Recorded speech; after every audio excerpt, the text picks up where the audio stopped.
கவிஞர் வைரமுத்து அவர்கள் நேற்று வந்துட்டு பார்த்தீங்கன்னா ஒரு அறிக்கை வெளியிட்டிருந்தார். அதில் என்னோட பாடல் வரிகளில் இடம்பெற்றுள்ள வார்த்தைகளை என்னோட பெர்மிஷன் இல்லாமல் பட தலைப்பாக பயன்படுத்துறீங்களே அது நாகரிகமாக அந்த மாதிரி கேட்டிருக்காரு. அதுக்கு இப்போ சின்மயி அவர்கள் ஒரு தரமான ரிப்ளை கொடுத்துருக்காங்க. அதை பற்றி தான் பேச போகிறோம். அதுக்கு முன்னாடி நம்ம சூரியனுக்காக ஒரு சேனல் ஆரம்பிச்சிருக்கோம், தமிழ் சினிமா இன்ஃபோன்னு. அந்த ஒரு சேனலில் இருந்து வாட்ஸ்அப் குரூப் ஆரம்பிச்சிருக்கோம். அதோட லிங்க் வந்து டிஸ்கிரிப்ஷன் கொடுத்துருக்கேன், எல்லாமே மஸ்ட்டும் ஜாயின் பண்ணுங்கள். ஃபஸ்ட்டு எதுக்கு சின்மயி அவர்கள் இந்த ஒரு கான்வர்சேஷனுக்குள்ளே வந்திருக்காங்க அப்படின்னா, இந்த ஒரு நிறைய பட தலைப்பை வந்து சொல்லியிருக்காருல, அதில் மணிரத்னம் அவர்களுடைய படமான உயிரே அதே மணிக்கு மௌனராகம் இந்த ரெண்டையும் சொல்லியிருக்காரு. இதை ஏன் வந்துட்டு அவர் சொல்லியிருக்காரு அப்படின்னா, மணிரத்னம் அவர்கள் தான் இப்போ சின்மயி அவர்களை தக்கலை படத்தோட ஆடி லான்ச்சில் பாட விட்டார் மேடையில். அதனால தான் அவங்க இப்போ பிரபலமாக இருக்காங்க.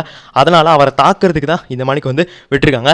அதுக்கு அவங்க எப்படி ஒரு தனமான ரிப்ளை கொடுத்துருக்காங்கன்னா, நேற்று அவர் போட்ட அந்த அறிக்கை கீழே ஒரு ஃபேன் வந்து கமெண்ட் பண்ணியிருக்காரு, இது தப்புனா நீங்கள் சின்மயி அவர்களை தொடரும்போது அது தப்புன்னு உங்களுக்கு தோணலையா, ஆனால் நீங்கள் யார்கிட்ட பெர்மிஷன் கேட்டீங்க அந்த மாதிரி கேட்டது கீழே இவங்க வந்து கைத்தட்டுற மணிக்கு போட்டிருக்காங்க. இவங்க கேட்குறது கரெக்டு தான். ஏன்னா இவங்களை வந்துட்டு இவர் வந்து தப்பாக அவங்ககிட்ட நடந்துக்கிட்டு அவங்களோட கேரக்டரே ஸ்பாயில் பண்ணி இப்போ அவங்கள பேன் பண்ணியிருக்காங்க. பட் ஆனாலும் திறமைக்கு மதிப்புண்டு, அவங்க இப்போ வந்து வெளியே வர ஆரம்பிச்சிட்டாங்க. ஸோ அதனால் இப்போ இந்த ஒரு இஷ்யூ ஒரு பெரிய லெவலில் பேசப்படுது. கங்கை அமரன் அவர்கள் கூட இப்போ ரீசெண்ட் இன்டர்வியூவில் என்ன சொல்லியிருக்காருன்னா, நானும் வைரமுத்தும் நிறைய படங்கள் வந்து பண்ணியிருக்கோம், பட் ஆனால் இந்த விஷயத்தில் நான் சின்மயிக்கு தான் சப்போர்ட் பண்ணுறேன், வைரமுத்து தப்பு தான் பண்ணியிருக்காப்புல.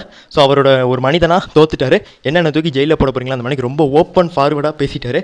ஸோ அதனால் வைரமுத்து அவர்கள் திருந்தணும், அதுதான் ஒரே ஒரு விஷயம். அதே மணிக்கு சின்மயி மேம் இதுக்கப்புறமாவது பாடல்கள் பாடுறது, பேக்ரவுண்ட் வாய்ஸ் கொடுக்குறது இந்த மாதிரி பண்ணால் நல்லாயிருக்கும் அப்படிங்கிறது நம்மளோட கருத்து. உங்களோட கருத்தை கமெண்ட்ஸில் போட்டுருங்க. டடா பை.